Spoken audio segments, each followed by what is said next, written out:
culture, and I'm not just blaming industries that propagate culture, but culture itself is fading a bit. Tastes are being engineered. Everything is content. Everything is editorial. Everything is this designed to push you one way or another. I mean, do you feel like that's more prevalent now, or just under the magnifying glass, just because Well, I there's think more that when you outlets? remove, okay, for example, like a record label like Virgin, they would sign Royal Trucks. Hmm. And why did they sign Royal Trucks in 1992 or 93, for like a million plus dollars allegedly? Right. Why did they do that? Very clearly they did it, and they said as much. As far as I know, I think it's something you could credit. You could source the quote, but I think it's it was during a rush where everybody wanted to find the next Nirvana. They saw money in it. They saw content advertising. They saw a big empire, Hmm. and sometimes in order to attract that sort of creative talent, you have to lure them in with bait. And so they said, who's the most, uh, esoteric band we could sign to lure these people in? And Royal Trucks, of course, have this very, like, I wasn't alive. Well, I was alive. I wasn't around. I'm not trying to act like I'm an expert. But, I was thinking about Royal Trucks a lot lately. What I'm getting at here is that in the past, corporations like Virgin, major labels, would sign bands, and so you would get these accidental avant-garde kind of things leaking into the mainstream media. Hmm. Okay, well, now that the corporate music industry is pretty much on a breathing machine, paid for by other corporations who need it for credibility.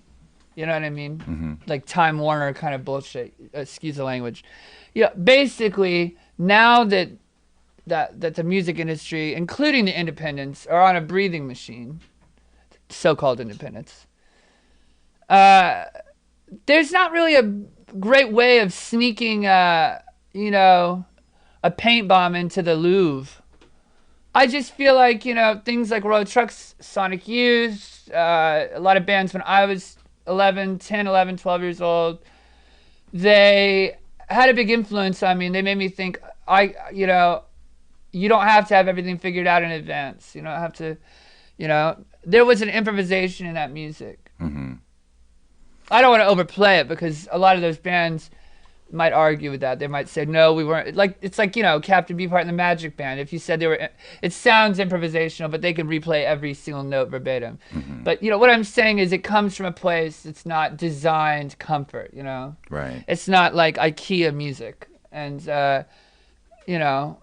it's not, it's like wabi-sabi, the Japanese aesthetic of imperfection, and it's dangerous to marketing executives. And I just think it's a lot of music these days is getting very formulaic, but it's always been that way. But there's always been an underground to challenge, and it's like the political system. You're taught in government class in 8th grade. There's a system of checks and balances in the American government. This is what we're taught. Hmm. So that one thing can't overstep another.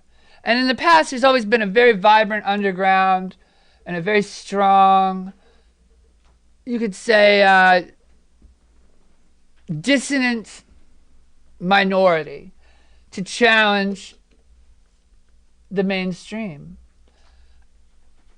Now that the mainstream is, in critical care, I don't see anything rising to challenge. It's like everybody is just complacent, and a lot of the underground music is becoming an imitation of the aesthetics that previously were the dominating force, the oppressive force, the 80s aesthetic.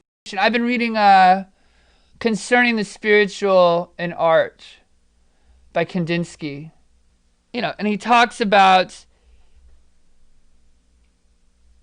the only purpose of a great work of art, I mean, or the only way a great work of art is, I don't want to paraphrase a quote. It blew me away when I read it. I urge the listeners to go out and try to find a copy. I think it's like, the first paragraph of the book. It's such a great encapsulation of what it means to create something, to contribute to the ever evolving continuum of music, art, books, culture, visual. It's important. It's not a job, and it's not something that should be taken so lightly. Mm-hmm. It's not a playlist. Culture is in danger right now.